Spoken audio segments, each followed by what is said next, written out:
د بېنظیر روپۍ چې دي هغه شروع دي د درې قسمه زنانو ته به دا روپۍ نه ملایږي په پرونی ویډیو کې موږ تاسو ته ویلو چې دوه قسمه زنانو ته ملاویږي نو کومو کسانو چې هغه ویډیو نه کتل لاړ شي هغه ویډیو وګورئ ځکه که هغه سکرین شاټ تاسو زموږ سره شیر کوئ نو په هغې باندې موږ ویډیو جوړ کړی خو ځینې کسانو په هغې باندې دا سټیټس رالیږلی چې موږ ته به دا روپۍ ملاویږي که نه ملاویږي نو دا ستاسو دپاره لازم دی ځکه په دې کې ځینې داسې لیکل کړي دي چې په هغې تېرې شوي ویډیو کې موږ ویلو چې دې زنانو ته ملاویږي نو ځینې به وایي چې دا به موږ ته ملاویږي خو تاسو ته به دا روپۍ چې دي دا به نه ملاویږي دې درې قسمه زنانو ته به دا روپۍ نه ملاویږي نو په دې کې نوي کسان هم شامل دي او زاړه کسان هم شامل دي کله چې تاسو په 81 خپل سټیټس ګورئ نو هغه زموږ سره لازم چې دی شیر کوئ چې په هغې موږ تاسو له ویډیو چې د هغه لازم جوړو بل دا ویډیو معلوماتي نو دا راواخلئ دا مخکې شیر کوئ چې نورو کسانو ته ورورسي ځکه زیاتر داسې غریبانان چا به خبر نه وي نو هلته کې به لاړ شي په کرایه نو به هم روپۍ ضایع کېږي او وخت چې دی دا به هم ضایع کېږي نو دا درې سټیټس چې دی دا سره شیر کوم په پرونی کې موږ ستاسو سره یو سټیټس شیر کړی چې هغه د دې ویډیو په سر باندې هم لیکلی شوی دی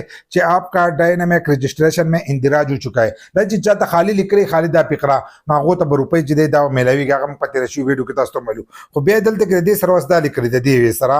آپ کفالت پروګرام کے لیے اہل نہیں ہے آپ کا اگلا سروے بے تاریخ ورکړی د هغې نه بعد چې دی هغه ممکنه دی او برای مهرباني دی گئی ادایګي پر وایي تاسو په کوم تاریخ چې موږ تاسو ته درکړی په هغې خپل نږدې د بېنظیر دفتر ته لاړ ځئ نو وایي تاسو ته به دغه روپۍ چې دي دا میلاویږي نو که دا فقره تاسو ته لیکلي آپ کفالت پروګرام کے لیے اهل نہیں ہے نو تاسو ته به دا روپۍ چې دي دا به نه میلاویږي دا کم چې موږ تاسو ته پړاو کړو نو دې کسانو ته به روپۍ نه میلاویږي او دا ډېرو نوي کسانو ته چې دی دا لیکلی دی دغه شان دی بیا ځینې کسانو رجسټریشن کړی هغو ته یې دا لیکلي دي آپ کا ډاینامک رجسٹریشن میں اندراج हो चुका है जांच पड़ताल के बाद 8171 से आपको बजरिया SMS اهلیت के हवाले से मुतालिया किया जाएगा دا چې کوم کسان ته لیکلی نه هغو خو رجسټریشن کړی دی د دې ریکارډ چې دی هغه تللی دی هغو ته ستاسو ریکارډ چې دی هغو ته تللی دی هغه به ستاسو سره په 8171 یا رابطه ساتي یا به ستاسو سټیټس چې دی هغه به د دې نه چینج شي ورپسې چې دی ته کم هم دا ډېر زیاتو کسانو ته راغلی او زړو کسانو ته چې دی دا راغلی دی نو دا 8171 چې دی لیکلی جانچ پړتال له ته لیکلی چې په 8171 به موږ ته دغه کړو نو ستاسو ریکارډ خطر او تفصیلي ویډیو چې د هغه به دې باندې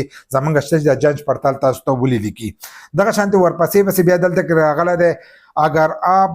اگر آپ نے بېنظیره کفالت की किस्त मौसूल नहीं की तो अपने ज़िले में कायम करीबी अदायगी मरकज़ जाकर रकम वसूल करें आपको इतला दी जाती है कि आपके घराने को डायनामिक सर्वे की नतीज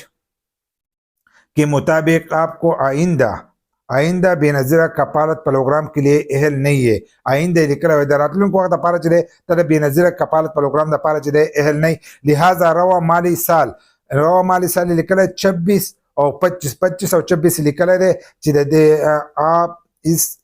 26 और 25 से आपका बेनज़ीर कफालत माली इमदाद रोक दी जाएगी आपका अगला सर्वे بیا تاریخ ورکړ چې پلاني تاریخ باندې بستا سروې کیږي نو دته دا لیکلی او دا زړو کسانو ته لیکلي چې ته د کفاره کوستا قسط پاتې شوی نه خپل قسط راواله او ته د راتلونکي وخت دپاره چې دی د دې روپو دپاره اهل نه یي نو راتلونکی چې ولې د هغې تېر شوی قسط تاسو ته یاد کړه په دې قسط کې ستاسو روپۍ نشته اوس چې راتلونکي نوي کسانو ته کم د زړو کسانو ته بیا دا لیکل راځي نو هغو ته به دا قسط یادوي اوس چې دوباره راځي نو هغو ته به دا یادوي او تاسو ته هغه زوړ قسط یاد کړه تاسو چې کتلی دی هغه زوړ قسط درته یاد کړی چې هغه راواخلئ او تاسو چې دی راتلونکي وخت دپاره د دې دپاره بیا اهل نه یې نو کومو کسانو ته چې دا راغلی زړو کسانو ته نو هغو ته به دا 2 کاله چې دی روپۍ به نه میلاویږي او 2 کاله پس په هغه رجسټریشن کوي د هغې نه وروسته بیا د هغو پته لګي چې د دې پروګرام دپاره اهل دي که نه دي نو دې 3 قسمه زنانو ته به دا روپۍ چې دي دا به نه میلاویږي او که زړه ویډیو زموږ چا نه یې کتلی نو هغه ویډیو تاسو هم کتی شئ